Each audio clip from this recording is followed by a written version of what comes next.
America को आलमी महाज पर बड़ा धचका। सलामती कौंसिल के 15 में से 13 अरकान ने ईरान पर पाबंदियां बहाल करने के अमरीकी मुतालबे की मुखालफत कर दी। अमरीका के करीबी इत्तेहादियों ने भी अमरीका से मुंह फेर लिया। सदर ट्रंप के पैरों से जमीन निकल गई। ईरान में जश्न का समा। मजीद जानिए इस वीडियो में। बिस्मिल्लाहिर्रहमानिर्रहीम। अस्सलाम वालेकुम दोस्तों, नई वीडियो में खुश आमदीद। दोस्तों, अमेरिका को आलमी महाज पर बड़ी हजीमत का सामना। ईरान पर पाबंदियां बहाल करवाने के मुतालबे पर अमरीका के अपने इत्तेहादियों ने भी अमरीका की मुखालफत कर दी। अक़वाम मुत्तहिदा में अमरीका की तारीखी जलालत। आखिर अमरीकी इत्तेहादियों ने अमरीका को ना क्यों की? क्या अमरीका अब आलमी महाज पर अकेला होता जा रहा है? आखिर माजरा क्या है?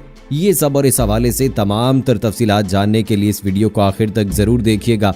और अगर आपने अभी तक हमारा चैनल अपनी दुनिया टीवी सब्सक्राइब नहीं किया है तो अभी सब्सक्राइब करें, साथ में बेल आइकॉन को जरूर प्रेस करें ताकि लेटेस्ट अपलोड होने वाली हमारी वीडियोस का नोटिफिकेशन आपको बर वक्त मिलता रहे। वीडियो को लाइक करें, शेयर करें और कमेंट बॉक्स में पाकिस्तान जिंदाबाद, पाक फौज जिंदाबाद, ISI के गुमनाम हीरोज को सलाम और कश्मीर बनेगा पाकिस्तान का नारा जरूर कमेंट कीजिएगा। दोस्तों, कल अमेरिका ने ईरान पर पाबंदियां बहाल करने के लिए अक़वाम मुत्तहिदा को खत लिखा था। अमरीकी वज़ीर ख़ारजा माइक पोम्पियो ने यूरोपीय ममालिक पर आयतुल्लाह का साथ देने का इल्जाम लगाते हुए कहा था कि ईरान पर पाबंदियां बहाल करने के लिए जो कुछ हो सकता है करेंगे। उनका कहना था कि ईरान का बैलिस्टिक मिसाइलों का तजर्बा इराक, यमन और शाम के अमन के लिए खतरा है। अमरीका ईरान को मिसाइलों की तैयारी से रोकने के इक़दामात करेगा। अक़वाम मुत्तहिदा के सेक्रेटरी जनरल और अक़वाम मुत्तहिदा के सलामती कौंसिल के सदर को खतूत में माइक पोम्पियो ने कहा है कि वो करारदाद के स्नैपबैक अमल शुरू कर रहे हैं जो 30 दिन के अंदर पाबंदियों को दोबारा नाफिज कर देगा। जुमेरात को अक़वाम मुत्तहिदा में प्रेस कॉन्फ्रेंस करते हुए पोम्पियो ने कहा कि हमारा पैगाम बहुत सादा है।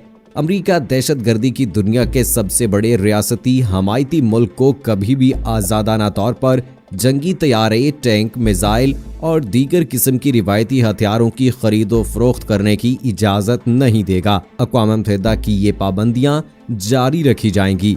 उन्होंने कहा कि इन पाबंदियों से ईरान को अपनी बदनामे ज़माना जौहरी सरगर्मियों के लिए भी जवाबदेह बनाया जा सकेगा, जबकि तेहरान पर एक बार फिर बैलिस्टिक मिसाइल के तजर्बों से रोका जाएगा। पोम्पियो ने ईरान पर इल्जाम लगाया है कि वो आलमी इदारे IAEA को अपने एटमी प्लांट्स के दौरे की इजाज़त नहीं दे रहा, जिससे इसकी गैर एलानिया जौहरी सरगर्मी में दोबारा मुलव्वस होने का शुबा पैदा होता है। उन्होंने कहा कि ईरान ऐसी कौम नहीं है जिस पर असलहे की खरीदो फरोख्त करने के लिए एतमाद किया जा सके और इसलिए मैं पूरी दुनिया को मुत्तहिद होने की दरख्वास्त करता हूं। जबकि माइक पोम्पियो के खत के साथ कल ईरान के वज़ीर ख़ारजा ने भी अमरीकी सलामती कौंसिल को एक खत भेजा है जिसमें कहा गया है कि अमरीकियों को ईरान के खिलाफ अक़वाम मुत्तहिदा की पाबंदियों की बहाली का मुतालबा करने का कोई हक नहीं है। खबर रसां इदारे एसोसिएटेड प्रेस के मुताबिक जुमे को ईरानी वज़ारत ख़ारजा की जानिब से जारी बयान में मोहम्मद जवाद ज़रीफ ने कहा है कि जब अमरीका, ईरान और बड़ी आलमी ताकतों के माबैन होने वाले जौहरी मुआहदे से दस्तबरदार हुआ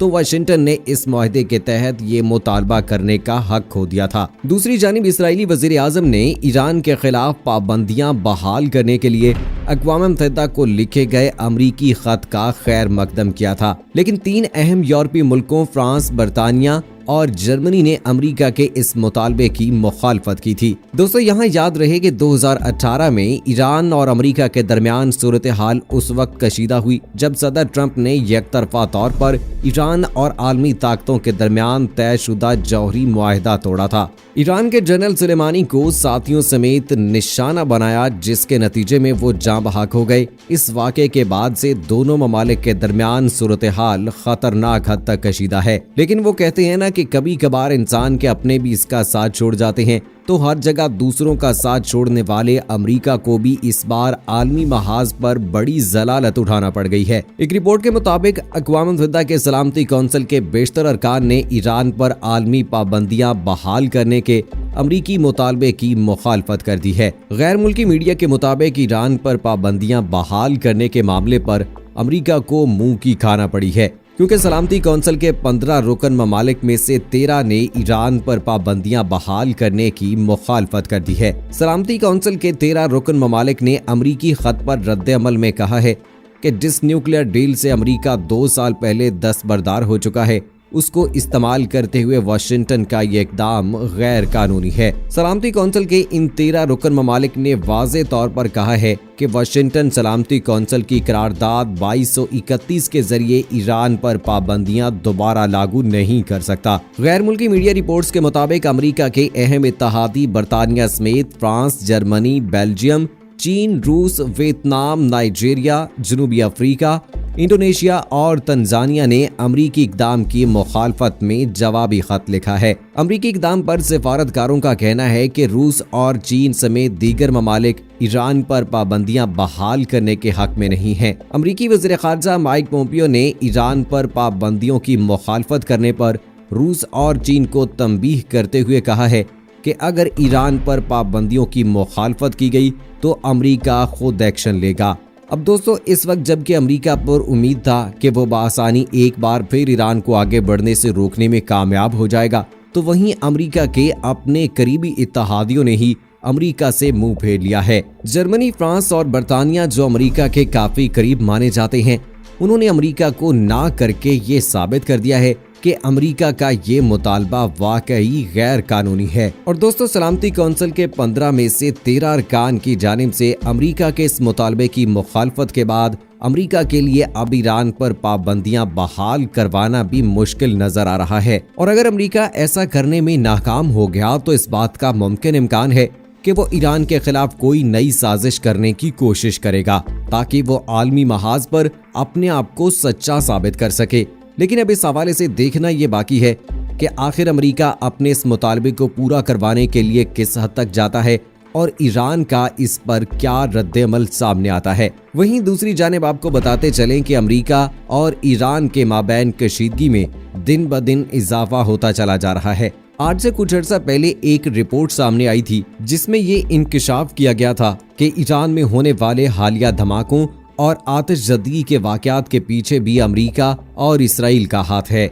इस हवाले से खुद इसराइल के साबिक इंटेलिजेंस अफसर ने भी तस्दीक की थी कि ईरान में होने वाले इन बेशतर वाक़यात के पीछे अमरीका और इसराइल का हाथ है। इस रिपोर्ट में इंकशाफ किया गया था कि अमरीका और इसराइल जानबूझकर इन वाक़यात के जरिए ईरान को उकसा रहे हैं ताकि ईरान गुस्से में आकर कोई बड़ा कदम उठाए और अमरीका के साथ जंग छेड़ ले, क्योंकि अगर ईरान ऐसा करता है तो इसका बराह रास्त फायदा अमरीका को होगा। रिपोर्ट के मुताबिक नवंबर में अमरीका में सदारती इलेक्शंस होने वाले हैं, इसीलिए ट्रंप और नेतन्याहू ईरान को जंग पर उकसा रहे हैं ताकि ये इलेक्शंस मुलतवी हो सकें। लेकिन ईरान ने इन तमाम वाक़यात के बावजूद अभी तक सब्र का दामन थाम रखा है। रिपोर्ट में इंकशाफ किया गया है कि ईरान चाहता है कि अमेरिका में डेमोक्रेटिक हुकूमत आए, क्योंकि डेमोक्रेटिक पार्टी का आना ईरान के हक में बेहतर होगा। इसीलिए ईरान ट्रंप और नेतन्याहू की लाख कोशिशों के बावजूद भी अभी तक खामोश है। लेकिन अब इस हवाले से देखना ये बाकी है कि आखिर अमेरिका और ईरान के माबैन ये कशीदगी कब तक जारी रहेगी और क्या अमेरिका और ईरान वाकई किसी जंग का हिस्सा बनेंगे। अब ये तो आने वाला वक्त ही बताएगा।